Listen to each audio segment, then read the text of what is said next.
Naglalagay ako ng vanilla sa aking ginatan. So, dito na tayo sa lutuan. Hahaluin ko muna siya para mapuno yung ating sugar.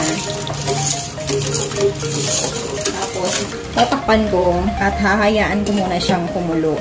So, titingnan-tingnan natin yung ating niluluto. Paghahalu-haluin natin para yung kanyang gata hindi siya buo-buo. Tinatawag natin makorta.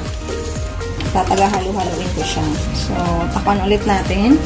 So, habang nakasalang yung ating ginataan, so, meron akong cornstarch.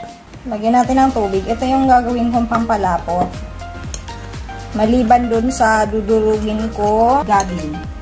1 teaspoon lang ang aking ginamit na cornstarch. So, kasi baka malapot na malapot siya pag madami tayong ilalagay. So, kapag kumukulo na siya, ayan, check natin kung medyo half cook ng ating kamote. So, hindi pa siya half cook. Babalikan natin sila. Lulutuin muna natin. So, ayan. So, check ulit natin. So, pwede na natin ilagay ang scrubby.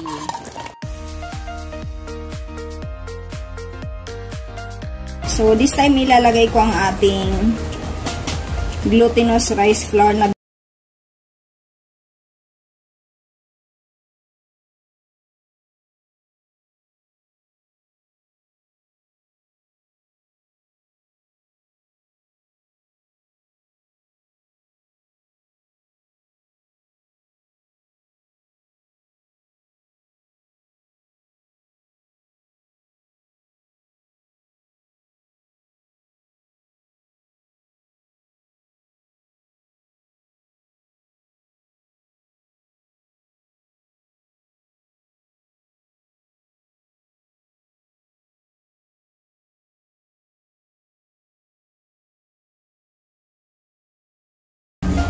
mapapansin nyo, lumulutang na yung ating glutinous rice flour. Ibig sabihin, naluluto na siya. This time, ilalagay ko na ang aking banana.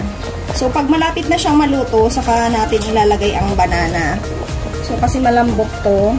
So, medyo marami sa akin ang saging kasi paborito ng mga anak ko yung saging sa ginataan.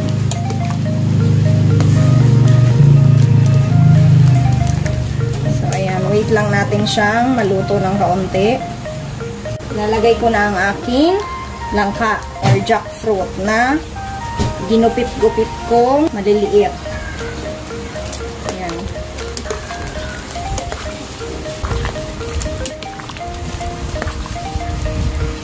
So, dito sa part na to, pwede nyo nang tikman yung inyong ginatan. So, ang gawa natin ay saktong-sakto na ang kanyang lasa. So, ilalagay ko na ang aking dinurog na gabi. Next, ang aking pampalapot. Kasi malapit na siyang maluto. So, ayan.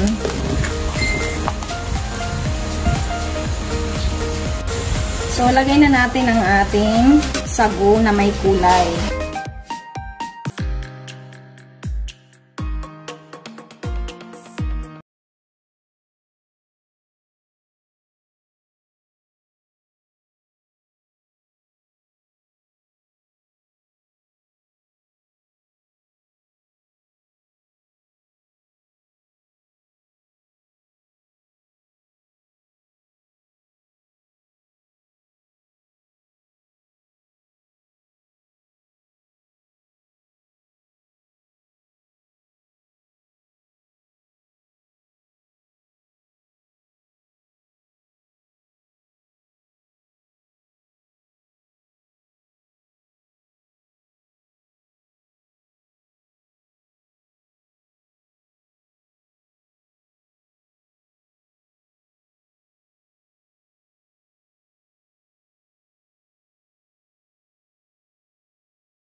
Kulay ang ating sauce dahil yun sa ating nilagay na sago.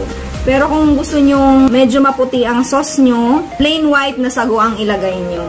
Dito tayo sa favorite ng aking mister na bilog-bilog.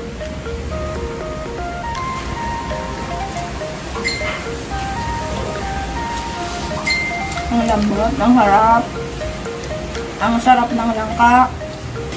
So, saktong-sakto yung tamis natin. So, ilalagay ko sa description box kung ilan yung sugar na nilagay ko para hindi ganun katamis yung ginatan nyo. So, ayan. Thank you for watching and I hope to see you in my next video. See ya! Bye-bye!